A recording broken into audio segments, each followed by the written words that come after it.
Hola, hola! Cette semaine, dans l'épisode podcast que j'ai envie de te partager, l'air de rien, ça va vite, hein? On est quand même rendu à presque 3 mois. C'est sûr que j'ai sauté quelques semaines là, avec les vacances, mais où est-ce que je te partage un petit peu de ma vie, puis je suis consciente que c'est pas tout le monde qui a écouté chaque épisode, mais je me suis dit, il est peut-être rendu temps de faire une petite récapitulation. Donc, peut-être que justement, si tu n'as pas écouté et tu as envie d'aller voir des détails, ben c'est sûr que la meilleure affaire à faire, c'est d'aller réécouter à partir de l'épisode numéro 1. Mais, petite récapitulation, je suis un enfant, ce qu'on appelle de remplacement. J'avais une sœur qui était là avant moi, qui s'est fait frapper. Et là, mon autre sœur a voulu un autre enfant, une autre sœur. Donc, je suis arrivée dans le décor. Beaucoup de comparaisons de par ma mère avec la sœur décédée qui était plus débrouillarde que moi, etc. Donc, une enfance où est-ce qu'on a joué beaucoup sur ma confiance en moi, mon estime de moi, etc. Pas toujours avec des beaux mots. Quelques taloches. Fonctionnait comme ça, hein, dans le temps. Je suis consciente que je suis pas tout seul à avoir un lourd passé, là. On est plusieurs à avoir un lourd passé quand on commence à jaser de ce qui s'est passé dans l'enfance.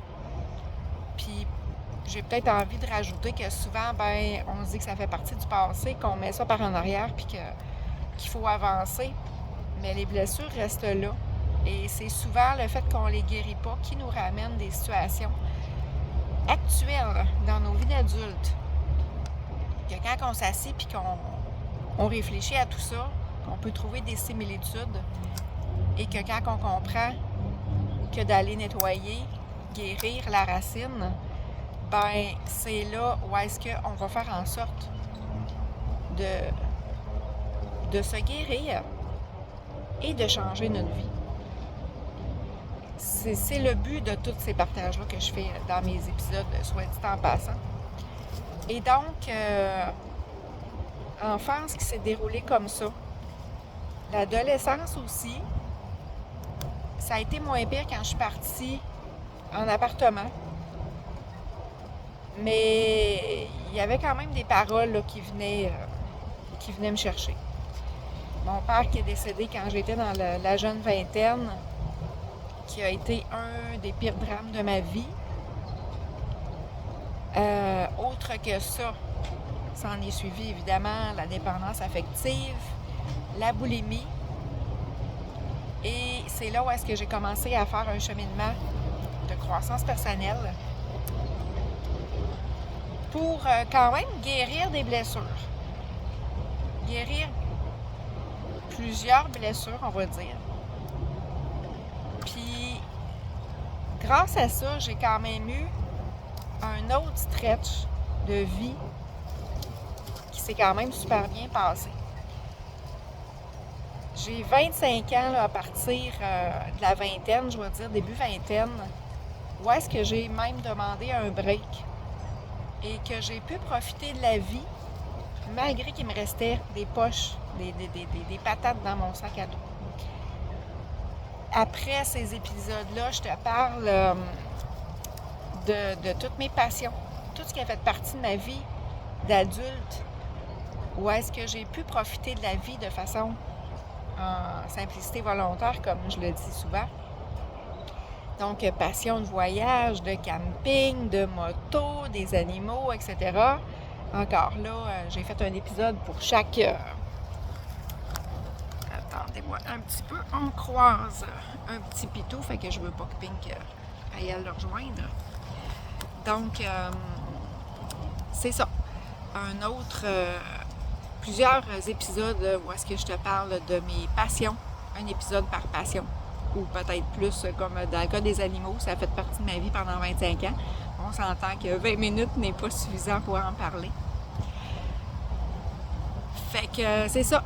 Ma vie s'est déroulée comme ça jusqu'à ce qu'arrive le COVID.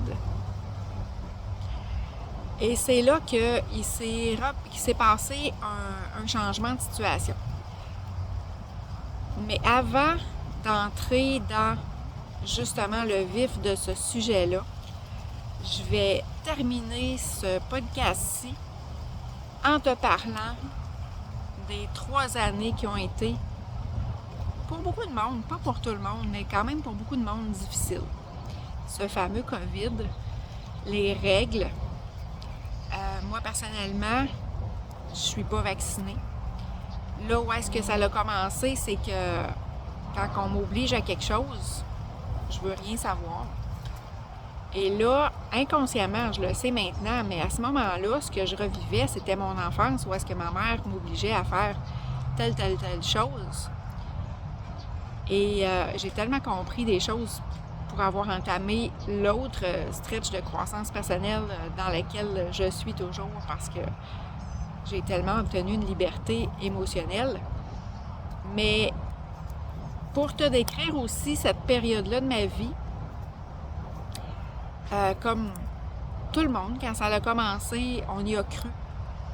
J'ai été chanceuse parce que en début 2020, j'ai même pu faire un voyage. Mon voyage au Costa Rica était cet hiver-là, avant que l'arrêt de la vie, pas juste de travail, mais que la planète quasiment arrête de tourner. Et là, je me suis rendu compte que travailler, c'était donc bien nécessaire dans une vie pour être en santé psychologique aussi. Donc, on a arrêté au printemps.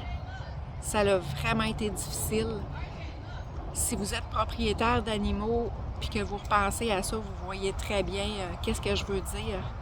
Quand on a recommencé à travailler, il y avait tellement des animaux qui avaient été négligés, les griffes longues, le poil plein de nœuds, etc. Ça a vraiment été triste, cette partie-là. Pour quelqu'un d'empathique comme moi, là, ça a vraiment été difficile, cette période-là. De par ma vie personnelle et professionnelle, moi, j'avais besoin aussi, personnellement, de contact humain. Ayant travaillé ma dépendance affective, j'ai compris que, oui, on a un besoin émotif. Le problème, c'est quand on se fie juste à une personne pour aller le combler. Et donc, là, j'ai commencé à mettre l'emphase sur le restant des gens qui m'entourent, ma famille, mes amis, etc. Mais là, du jour au lendemain, on te coupe de tout ça. Donc, ça a vraiment été difficile, autant au niveau professionnel que personnel. Puis, il s'en vient des enfants qui vont passer, fait que ça se peut que vous entendiez un petit peu de son en arrière du vidéo. Des drôles de sons.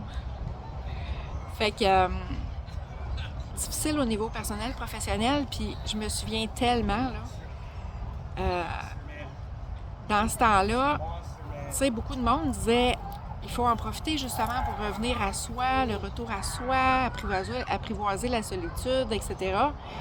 Puis moi, ayant fait de la thérapie, justement, pour les problèmes que je vous ai mentionnés tantôt, ben écoute, moi j'étais au-dessus de tout ça, là. Je suis capable de le dire aujourd'hui. Je me disais, moi j'ai déjà fait de la thérapie, j'ai pas besoin d'être seule, j'ai travaillé ça. Moi j'ai besoin, là, j'ai compris là, justement dans tout mon processus de cheminement que j'ai besoin des gens pour que ça y aille bien dans ma tête. Fait que, hors de question que j'accepte d'être seule. Là. Ça me fait tellement rire à cette heure parce que aujourd'hui, là, pas en tout temps, mais j'ai un besoin nécessaire d'être seule à des moments de ma journée ou de ma semaine. C'est une nécessité maintenant. Quand je suis trop entourée, ça devient difficile mentalement. Donc, je repense à ça, puis c'est ça. Ça me fait rire la philosophie que j'avais, mais tu sais, combien d'entre nous, dans nos vies, ça nous arrive toutes, là, à un moment donné, se penser au-dessus de quelque chose, puis se dire que ça me parle pas pantoute, ça. Mais qu'en bout de ligne, t'as juste pas compris que ça pouvait te parler. Là. Fait que on a recommencé à travailler, par section, on s'en rappelle. Mais là, à ce moment-là, on avait le droit de se voir, mais il fallait éviter les contacts puis les histoires de 2 mètres entre chaque personne puis tout ça. Puis moi, ne voulant tellement pas revivre ce printemps-là 2020 que je pense que pour la première fois de ma vie, j'ai accepté de faire tout ce qu'on me demandait. Parce que j'étais rebelle dans l'âme avec l'éducation que j'ai eue. Donc, toute ma vie, il était hors de question que je respecte les règles. Tu sais, jamais que j'ai manqué de respect à qui que ce soit. Mais tu sais, laisse-moi juste aller. J'enfreindrai pas de règles, mais oblige-moi pas à les suivre parce que c'est là où est-ce que, sans faire des choses très, très mal dans la vie, ben c'est là où est-ce que j'ai envie de tenter le diable, si on peut dire ça comme ça. Mais pour la première fois de ma vie, là, je respectais. Les gens commençaient à se faire des câlins, puis non, à moi, il est hors de question parce que si on retombe là-dedans, je veux pas être responsable, ça va être quasiment là, à cause de vous autres qui respectez pas les règles qu'on va rentrer là-dedans. Là. Fait que tout l'été qui a suivi, l'été 2020, j'ai vraiment tout respecté à la lettre, tout ça. Et là, quand on est arrivé à l'automne et qu'on a re-entré dans un processus encore de confinement, là, les fils se sont touchés. Là, j'ai commencé à faire comme « Ah ouais, on a beau respecter qu'est-ce que vous nous demandez, puis ça n'a pas l'aboutissement que vous disiez que ça l'aurait. » Ben, fuck the world. C'est là où est-ce que j'ai commencé à faire ma petite affaire, à arrêter d'écouter les nouvelles, à arrêter de regarder la TV, quoi que ce soit, tout ce qui était nouvelle, autant sur Internet, peu importe. J'ai tout décroché de tout ça. C'est ce qui m'a permis de survivre. Le fait de quand même voir mes amis, me garder des activités sociales, comme j'ai parlé, ça a été l'époque de la tente roulotte moto, qu'on s'est promené quand même. On a quand même une vie quasiment normale, ça l'a tellement fait du bien. Mais on dirait que les patates qui étaient dans mon sac à dos, que j'avais jamais nettoyé jusqu'à maintenant, ils étaient de plus en plus lourdes au travers de tout ça. Fait que le temps a passé et c'est dans l'hiver 2023, ça, je pense, où est-ce qu'il y a eu l'histoire des troqueurs à Ottawa. Qui est le mieux placé que quelqu'un avec ces sentiments-là pour, oui, me rendre à Ottawa, voir les troqueurs, amener de la nourriture, donner des dons pour les sans-abri, etc. Là, j'ai recommencé à faire, jusque-là, j'avais pas encore commencé à faire des câlins à des étrangers, tu sais, choses que, sans que ce soit des étrangers, mais mettons, tu te fais présenter l'ami de ton ami, tu vas lui faire un câlin, ça reste un étranger, on la connaît pas. Fait que, tu sais, ça existait cette période-là avant, mais là, durant toutes ces années-là, j'ai pas fait de câlin à... Tu sais, j'osais même pas donner des becs. Moi, souffler sur un gâteau, ça a pris une autre tournure, là.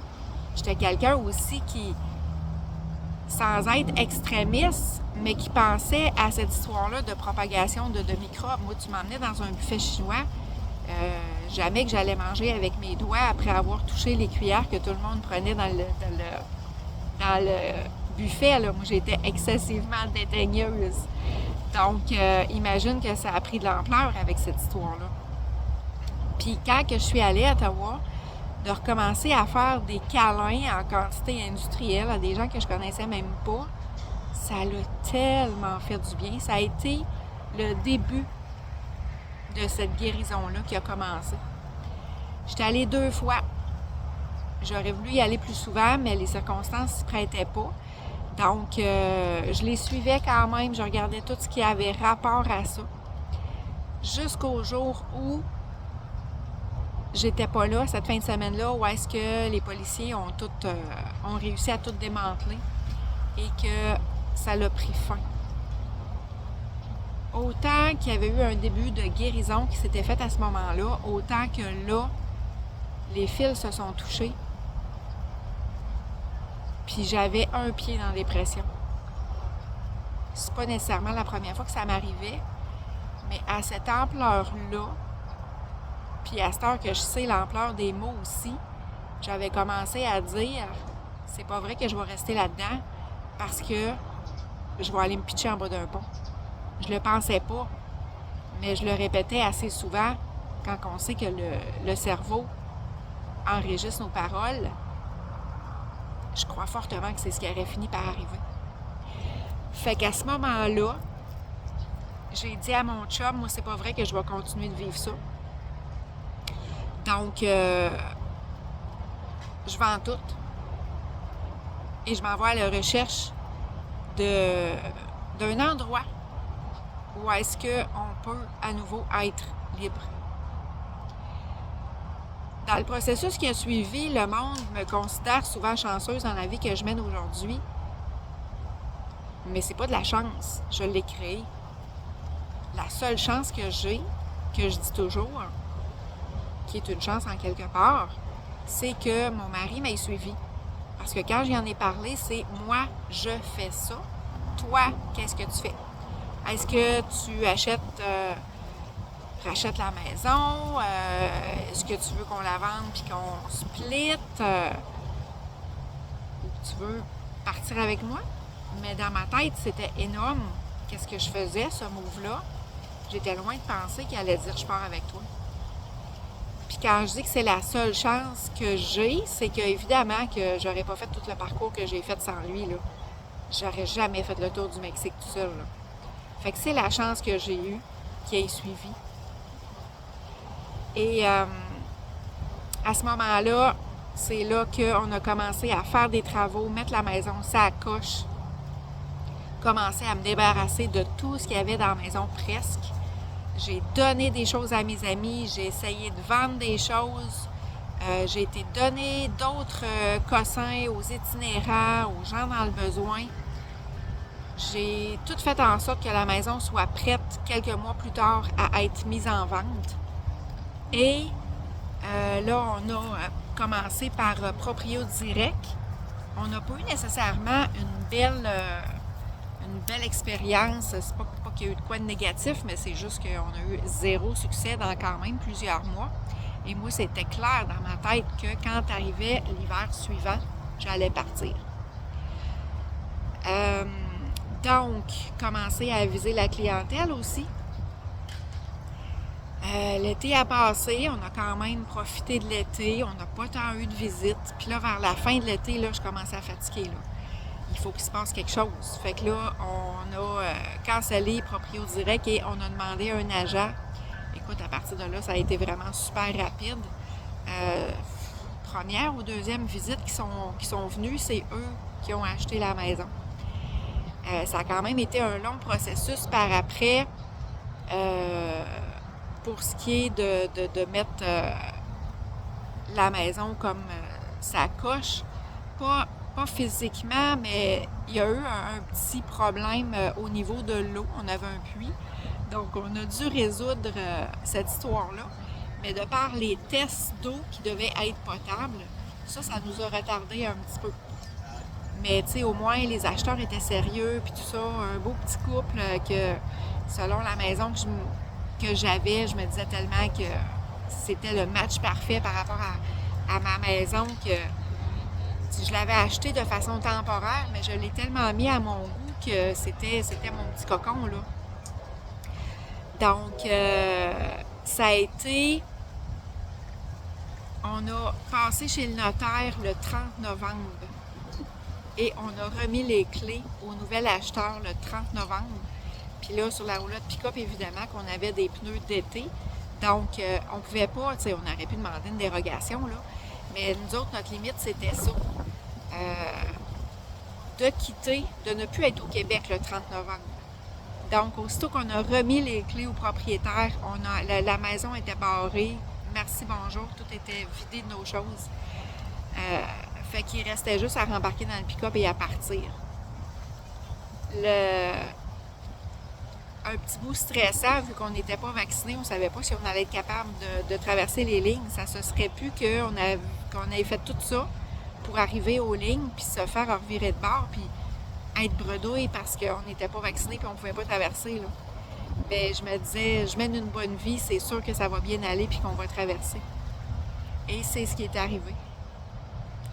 Donc, pour ce qui est de la suite, ça va être un autre épisode. Mais pour ce qui est de ce stretch-là, j'essaie de voir s'il y a quelque chose à laquelle j'ai pas pensé. Mais je pense que ça fait le tour. L'automne qui a suivi, ça a été vraiment là, de tout terminer mes derniers clients, de trouver des toiletteurs pour reprendre la relève. Ça a été la seule partie qui a été difficile parce que chaque client, c'était... Je peux pas dire que c'est comme si c'était... C'est comme si c'était mes chiens, c'est comme si mes clients, c'était de mes proches. Je les tenais à cœur, j'avais tellement une belle clientèle. Ils me tenaient tout à cœur. J'ai eu de la peine de me départir de pratiquement toute la gang. C'était tellement important pour moi d'aller trouver un autre toiletteur où est-ce que j'allais pouvoir les référer puis qu'ils soient en bonne main. Ça a été la seule partie difficile. Mais dans tout le processus, puis moi, j'étais super conservatrice. Là. J'ai toujours, je vous l'ai dit, je pense, j'ai toujours gardé mes voitures au-dessus de 10 ans de temps, etc. La maison que j'avais, en théorie, il n'y avait même pas 2 chambres. Là. C'était une petite maison, un petit chalet habitable à l'année qu'on a transformé, moi puis mon chum, quand il est arrivé chez moi, on a agrandi puis tout ça. Mais en théorie, j'ai été surprise d'entendre ça quand l'agent est venu nous voir, nous disait que c'était une super maison pour un début de couple. Mais moi, je vais avoir passé 25 ans dans cette maison de début de couple-là. Là. Pour moi, elle était parfaite. Là. Donc, ça n'a pas toujours été le cas dans le sens que mon père construisait des maisons avant de décéder. Fait que pour moi, j'aurais ma maison de rêve. Je l'ai faite même construire, mais là, avec une séparation, j'ai pas pu la garder. Mais d'arriver dans ce petit chalet-là, un shack, c'était loin de représenter la maison de mes rêves. Mais en même temps, assez vite payé. Puis là, j'ai obtenu une liberté financière quand même assez rapidement. Fait que c'est ça qui a fait que je me trouve bien dans cette petite maison-là. Puis, tu sais, à force de l'améliorer, c'est devenu peut-être pas la maison de mes rêves d'aujourd'hui, parce que moi, j'ai toujours aimé les maisons style chalet suisse. Mais, tu sais, pour ce que c'était à la base, j'ai fait de quoi de cute avec cette maison-là. Mais autant quand j'ai changé le véhicule pour aller chercher le pick-up, ça m'a même pas fait de peine quand j'ai me débarrasser de tout mon stock de toilettage. Il n'y a à peu près rien qui m'a fait de la peine.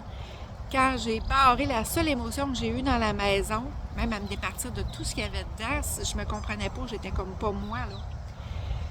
La seule émotion que j'ai eue, c'est sûr que quand ils mettent la pancarte à vendre au chemin, ça fait quand même un petit pincement, mais vraiment léger. Puis après ça, quand on a barré la maison pour la dernière fois, là, j'ai eu une émotion plus intense.